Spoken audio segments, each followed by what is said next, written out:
বাবুই পাখিরে ডাকি বলিছে চড়ুই, কুরে গড়ে থাকো করো শিল্পের বড়াই। আমি থাকি মহাসুখে অট্টালিকার পরে, তুমি কত কষ্ট পাও রোদ বৃষ্টি ঝড়ে। বাবুই হাসিয়া কহে, সন্দেহ কি তাই, কষ্ট পাই তবুও থাকি নিজের বাসায়। আমি আজকে খুব চমৎকার একটি দৃশ্য আপনাদের দেখাবো। যে দেখেন যে আমার পিছনে একটা ডুমরা গাছ, এই ডুমরা গাছে বাবুই পাখি বাসা বেঁধেছে। আমরা সাধারণত জানি যে এই বাবুই পাখিগুলো তাল গাছ, এক পায়ে দাঁড়িয়ে যে তাল গাছ, সেই তাল গাছে বাসা বাঁধে। কিন্তু আজকে একটি ব্যতিক্রম জিনিস দেখলাম, সেটা আপনাদের দেখাচ্ছি।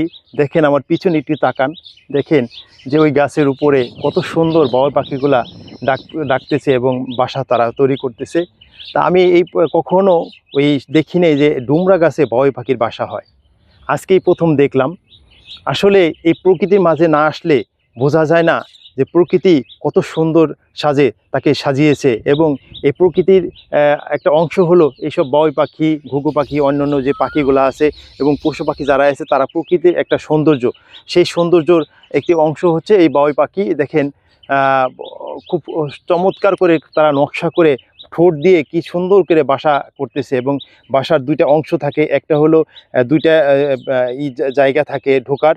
একটা জায়গা হলো তারা নিজেরা গিয়ে ওইখানে ডিম পাড়ে বাসা করে, আরেকটা জায়গা হলো যে বিভিন্ন ধরনের অন্যান্য পশু পাখি অথবা সাপ তাদের ফাঁকি দেওয়ার জন্য আরেকটা মুখ ফাঁকা রাখে, এবং যেটা দিয়ে সে ভিতরে ঢুকে ওই মুখটাই সে শুধু এমনভাবে আটকিয়ে রাখে যেন সে সাপ ওখানে গেলে ধোকা খায়, ওখানে ঢুকতে না পারে, এজন্য সে মুখটা আটকানো থাকে। ও সে যখন ঢোকার তার ইচ্ছা হয়, তখন সে মুখ ঠোঁট দিয়ে সেটা ফাঁক করে তারপরে ঢোকে। সেটার একটা নমুনা আপনাদের এখানে দেখাবো। দেখেন স্তব্ধ নিরিবিলি একটা জায়গা। দেখুন এখানে একটা কদম গাছ, কদম ফুল গাছ, এই কদম গাছেও কিন্তু বাবুই পাখিতে বাসা করছে। অর্থাৎ সুযোগ পেলেই এই বাবুই পাখিগুলা কদম গাছ, খেজুর গাছ, ডুমরা গাছ, তাল গাছ, সব গাছেই বাসা বাঁধে।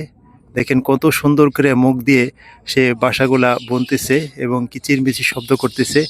অলরেডি অনেকগুলো বাবুই পাখি এই কদম গাছে বাসা বেঁধেছে।